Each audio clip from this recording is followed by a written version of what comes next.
Meat is the yardstick of protein foods because meat measures up to every protein need.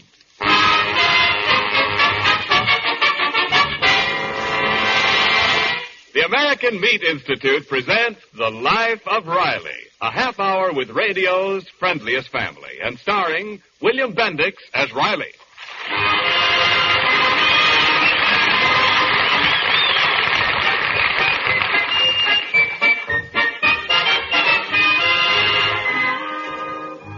When you buy shoes, you want to know not only what size, but also how well are they made. To get the right kind of proteins into your meals, you must know not only how much, but also how good. Meat is the yardstick of protein foods because meat measures up to every protein need. And now, The Life of Riley.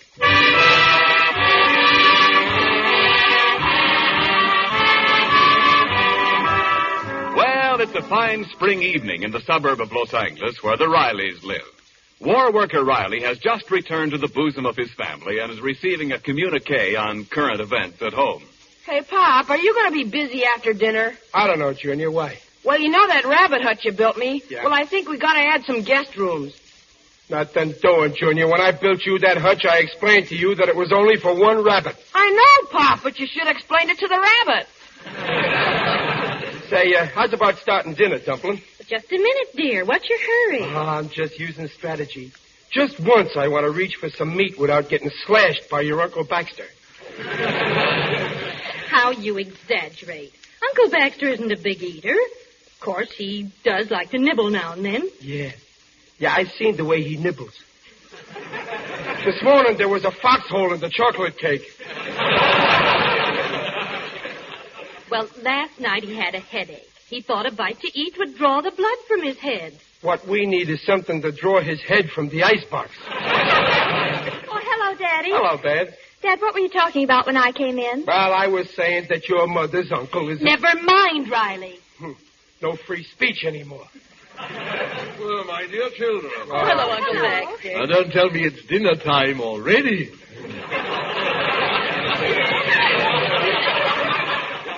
We don't have to tell you. You got a stomach with a built-in clock. Well, yes, working outdoors certainly does sharpen one's appetite. Yeah. Uncle Baxter, tell me one thing. Did you pull up them weeds in the backyard? No, but I did something more important. I counted them. You counted them? Precisely. The breeding habits of weeds fascinate me. There are 82 more weeds today than there were yesterday. Uncle Baxter, you promised Riley you'd weed the Victory Garden for him. Oh, and so I shall. Next week. Until then, I shall be busy writing an article for Better Homes and Gardens entitled, Take Heed, the Weed. Baxter, if you don't get a job pretty soon, you're going to find moss growing on you. And then I'll write an article entitled, Take Hold, the Mold. For goodness sake, stop bickering, you two. Oh, I almost forgot, Uncle Baxter. Here, the letter came for you. Oh, for me? Well, it's from my brother Buckley in New York. Excuse me, I must see what good old Buckley has to say. Oh, what's Uncle Buckley say? We'll see as soon as I find my glasses. If I know that big mouth, he'll have plenty to say. Now, Riley, you only met Uncle Buckley once at our wedding. What a chiseler. I invite him to the wedding. He eats all the sandwiches, drinks all the charged water, dances with all the dames. Then for a wedding present, he offers me a free chance on a punch board.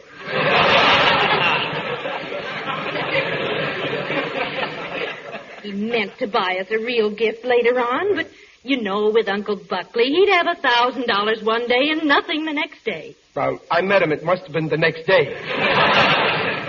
Children, great news. My brother Buckley's ship has come in at last. Listen to this. Dear Baxter, glad to hear how well you are doing with the Rileys. What he means is how well you are doing the Rileys. I am now president of $1 million concern which is rapidly expanding. Could let you in on the ground floor. Wish you were here to discuss. But of course you have your own large affairs to think of. That's the way it always was with Buckley. Have $1,000 one day and $1 million the next. Hey, Baxter, if you was in New York, he'd give you a good job, wouldn't he? Yes, he does seem eager to have me by his side. Uncle Baxter, I just had one of my greatest ideas. Seeing that Uncle Buckley needs you, why don't you go to New York? What, and leave you all to shift for yourselves? Oh, no, I couldn't be so selfish.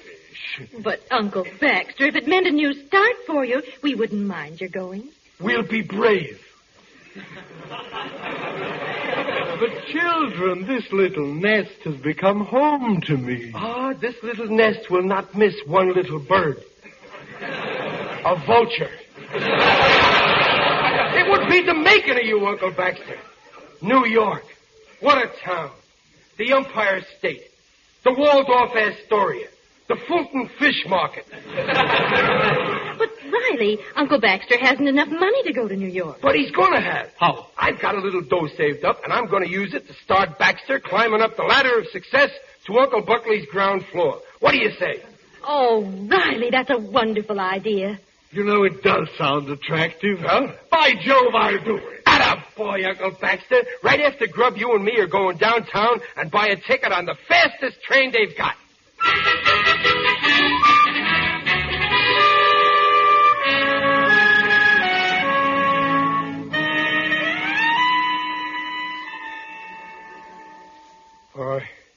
We've been in line here for 3 hours. You're next, Riley. Go on, speak up. Speak up. Yes, what is it, please?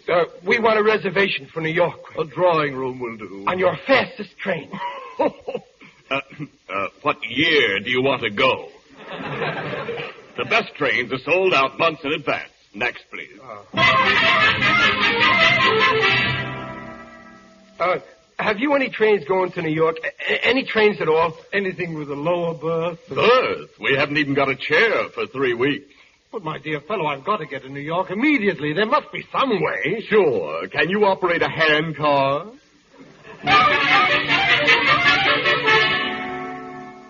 Hey, Bud, how about a bus for New York?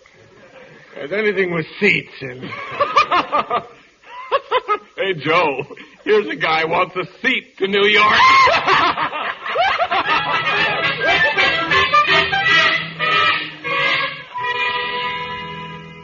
Riley, have pity. We've been all over town.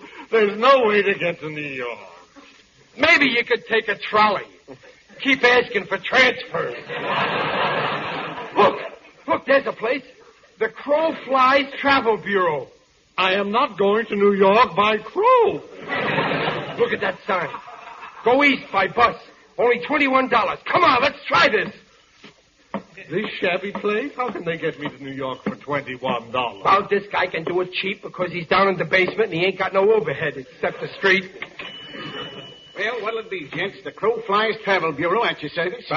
Riley's my name. My uncle here wants to go to New York by bus. New York, eh? Yeah. You mean New York, New York? Yeah, right outside of Brooklyn. Well, I'll get you to New York in a jiffy. I mean for $21? Absolutely. I don't believe it. Uncle, you're practically standing right in Times Square. Now, let's see. Where are we now? Well, that's a nice way to start. We're in Los Angeles. Okay. We start from Los Angeles, and we jump you over to Pothole, Texas. Texas, so far south. Texas. There's a place I always wanted to see. Uncle Baxter, you're a lucky guy. And from Texas, he goes right to New York, huh? Well, practically. Mm-hmm. In Texas, he hops a different bus, which shoots him right through to Painted Hat, Oklahoma, where he has a 4-day hangover. Attaboy, Uncle Baxter. You'll be seeing America through bloodshot eyes. 4 days? Well, can't you get me quicker connection? Why, sure, Uncle, certainly. I can reroute you to Wishing Well, Missouri, which will save you 20 minutes. Then, only 3 days later, we whisk you over to Pig's Eye, Kentucky. Pig's Eye. There's a place I always wanted to see.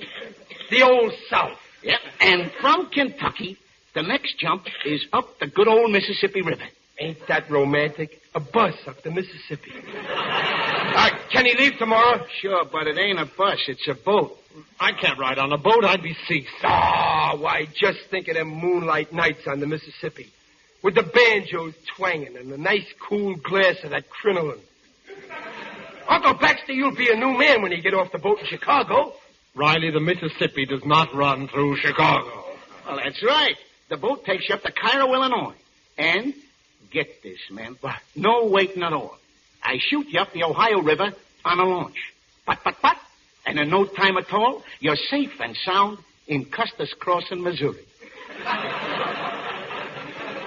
No crow ever flew like this. No, but now you're in Custer's Crossing. And don't forget, this trip is only $21. Yes, I know, but how, may I ask, do I get out of Custer's Crossing? Hey, can you row a boat, Uncle? No, I cannot row a boat. I want a bus, do you hear, to New York. New York? Ain't that kind of an out-of-the-way place?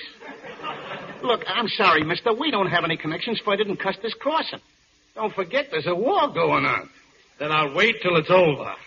You can't do that. Uncle Buckley's waiting for you in New York. Riley, when you can offer me a direct route to New York, I will go. Until then, I will be forced to remain in your small and not too comfortable guest room.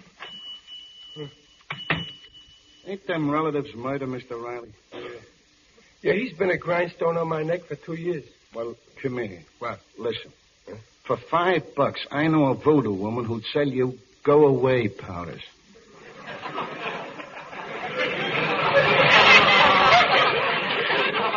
They're great on relatives. They are. Oh, well, no, thanks just the same. Look, why don't you just lock them out? I couldn't do that. You see, he done me a favor once. 2 years ago, he gave me a pint of blood. Yeah? And ever since then, he's been taking it back drop by drop.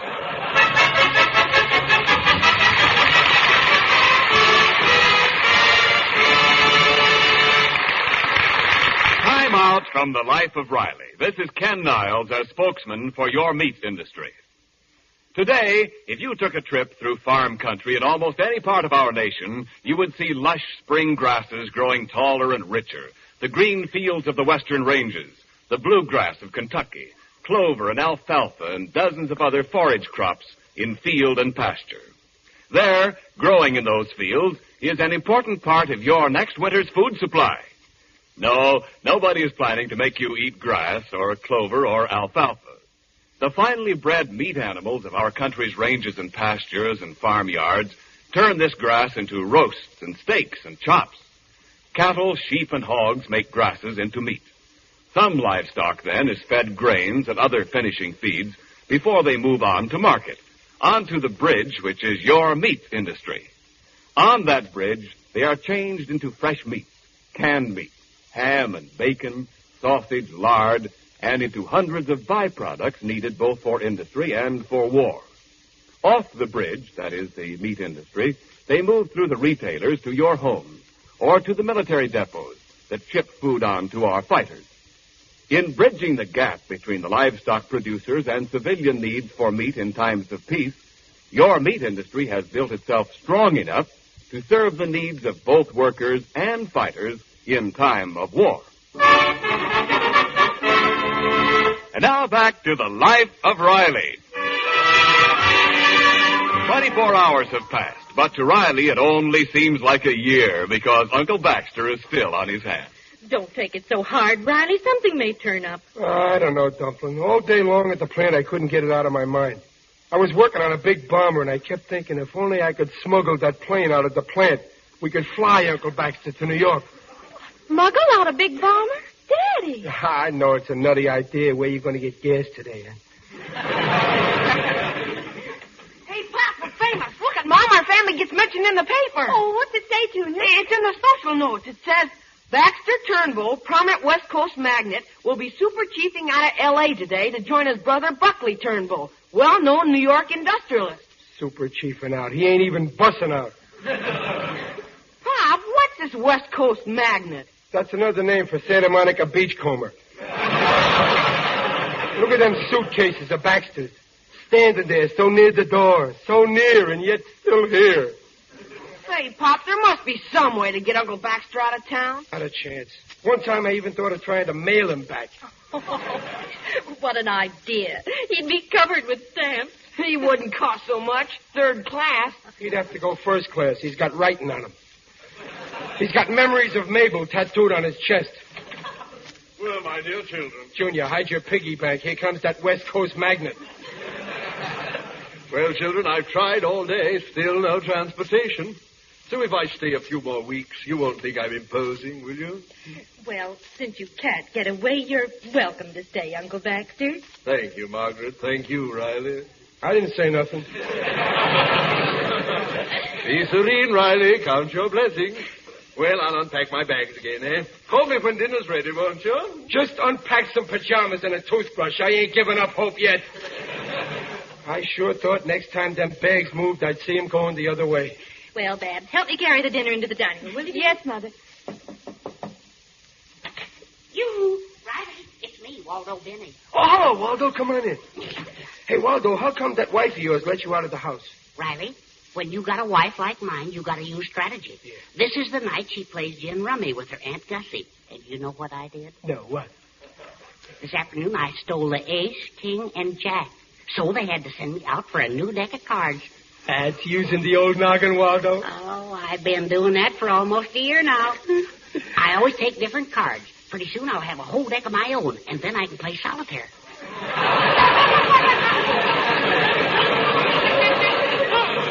Waldo, when a man's outnumbered at his house, he gets to be pretty foxy, huh? Riley, What? I came to offer my sympathy. I hear your uncle isn't leaving after all. Nah, the 7-year itch is still with us. Riley, I have a way to get your uncle out of town. Waldo, if you can show me how to get Baxter a trip to New York, I'll never forget you. I can do it. I'm an expert on traveling. On account of someday, I'm going to run away myself. What? I knew I could never get away on a train or bus. They'd nab me, sure. Yeah. So I've kept in touch with another way out. What way? Every day of the week, somebody drives back east. Last week, there were 17 departures by auto. This week, it fell off to 12, but then... Now, never mind how many went. Is there one more going? Yes. Yes, sir. There's one going tonight, right through to New York. And there's room for one more passenger in that car, Riley. Waldo, that one more is going to be my Uncle Baxter. Go on, go phone the carpool. Tell him to come and pick up Baxter right away. Pleasure. Baxter, come in here. Peg, Babs, quick, come here. Junior, don't unpack them pajamas. Riley, what's wrong? What's wrong? Nothing. Everything's Jake. Uncle Baxter, goodbye. I mean, listen.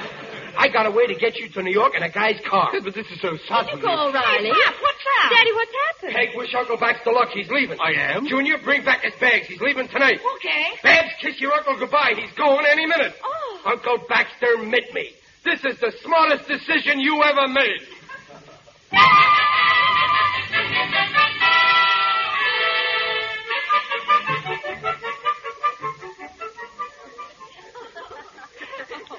Order, everybody.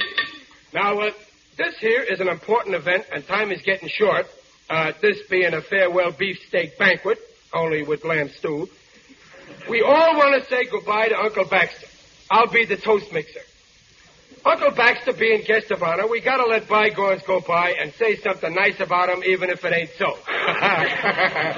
Okay. Now, first, I'm calling on a young lady who has been a member of this family all her life. I think she's kind of cute. I give you my favorite daughter, Miss Babs Riley.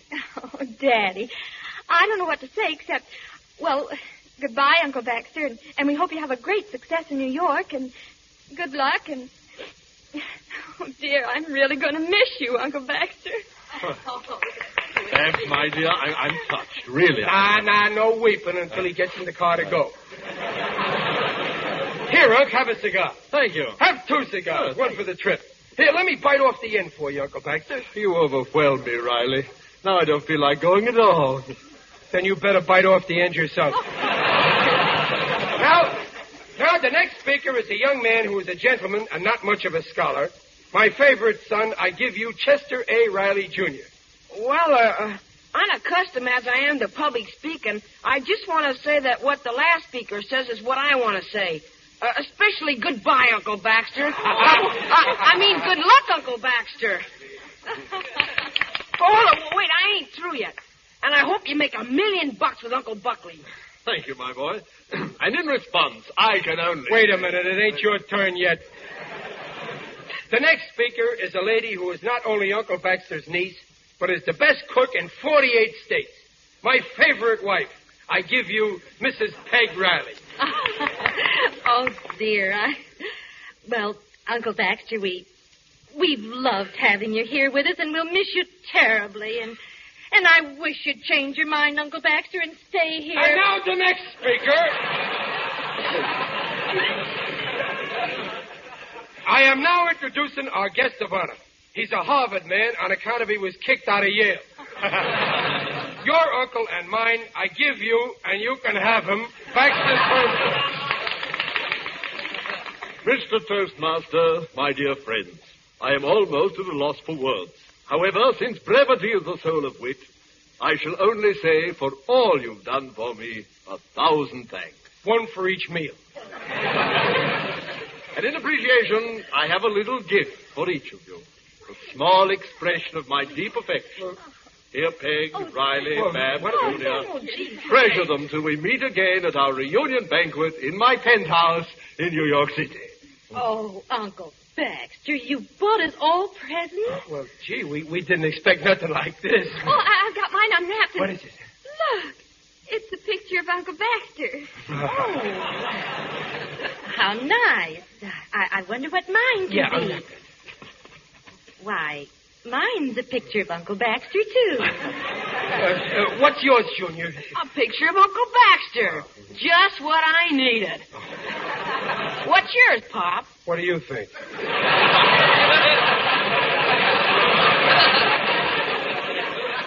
Uncle Baxter, when we look at your mug, your absence will be missed. And now for my speech. I got a little poem which I wrote up out of my own head. This poem was wrote a year ago so as to be ready for this event when you finally moved out. Let's hear it.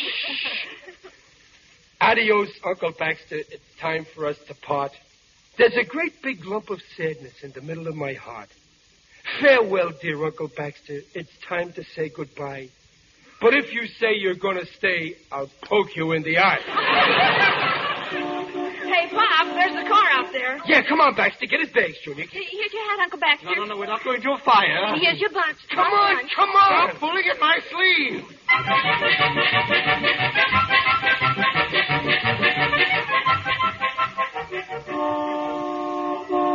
All right, get in, brother. Get in. I'm 4.5 minutes behind my schedule. Get in, Uncle Baxter. One moment. Is this the car in which I am to travel 3,000 miles? A small convertible coupe? What's the difference? It'll be cozier. Oh, but Riley, it's crowded already. It's full of luggage and people. Plenty of room. Jump right in. Am I expected to sit on the lady's lap, sir? No, Baxter. You sit on the outside because you get off first at 42nd and Times Square. All right, move over, Bessie. Get in, brother. Yeah, go on, get in, Baxter. I am endeavoring to wedge myself in, Riley. Madam, I am Baxter Turnbull. We got plenty of time to get acquainted. Shut the door, brother. I'll shut it. There you are, Uncle Baxter. Here, hold your suitcase on your lap there. Okay, mister. Oh, give our love to Uncle Buckley. Goodbye. Bye, Uncle Baxter. Bye, Uncle Baxter. Hold your hat crossing the Rockies.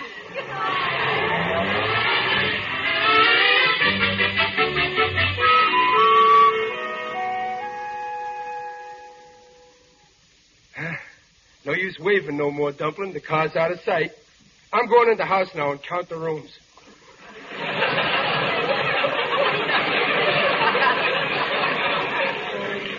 Riley, you know, it's going to seem strange without him. Yeah. Listen. Ain't the house nice and quiet? And look, my Morris chair. Now any time I want to sit in it, I can walk to it without having to race him for it. Oh, dear. I got to get acquainted with my Morris chair all over again. Good evening, Morris. My name's Riley. Remember me? Well, for goodness sake, talking to an old chair. Morris understands me, okay? This is living. He's gone. The leech who just dropped in for a couple of days and stayed 2 years. Peg, the door. The door, he's back. Why, he can't be. He didn't like that car. He made them bring him back. I'll see who it is. Yeah, go ahead, Junior. Oh, hello. Relax, Pop. It ain't Uncle Baxter. Oh, boy, what a relief. Who is it, Junior? Who is it? Why, Riley, it's me. Your old Uncle Buckley, fresh from New York. Uncle Buckley, how in the A world... little surprise for you, my dear children. I just stopped in to spend a couple of days with you. My trunks will be here in the morning. Ah, this is restful. Peg, look! Already he's got my Morris chair.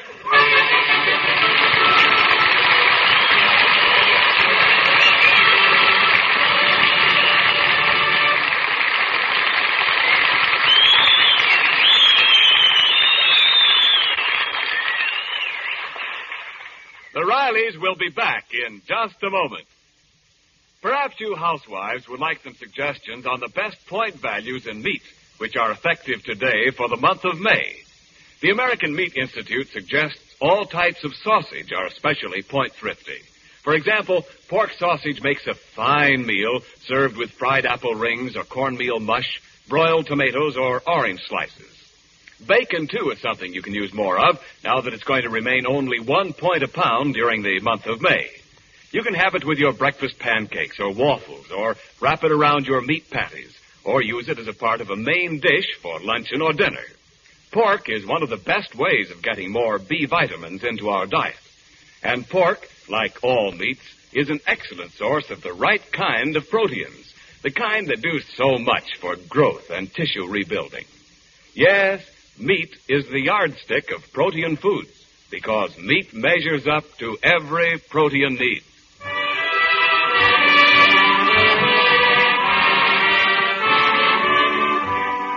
All statements regarding the nutritional value of meat made on this program are accepted by the Council on Foods and Nutrition of the American Medical Association.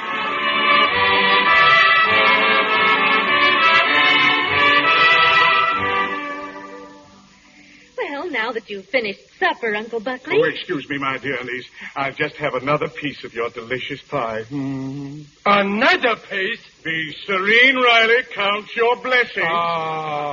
Wonderful wife you have. Wonderful pie she bakes. But, Uncle Buckley, you still haven't told us why you came to Los Angeles. Oh, that? Yeah. Well, the way I see it, New York is finished. Done. Soon it'll be a veritable ghost town. The future belongs to the Great West. Uncle Buckley, what about that $1 million business you had in New York? What business? Oh, yeah. Yes. Oh, yes. Well, you see, my dear Riley, my correspondence in that concern was voluminous. Tremendous. When postal rates went up recently, it wiped out my entire reserve. Uncle Buckley, we might as well start right now. We can't invite you here with us more than a couple of days. We ain't gonna have room. Oh, my dear fellow, I'll just rough it in Baxter's old room. No, you won't, Uncle Buckley. The only reason we kept your brother Baxter in that room for 2 years, he done me a big favor once. He give me a pint of his blood 2 years ago. His blood? It will interest you to know that 4 years ago, I gave Baxter a pint of blood. Yes, indeed. As I see it, you have my blood in your veins, nephew Riley. Hey, you hear that? For 2 years, Baxter's been making me pay for that blood. And all the time, he was nothing but the middleman.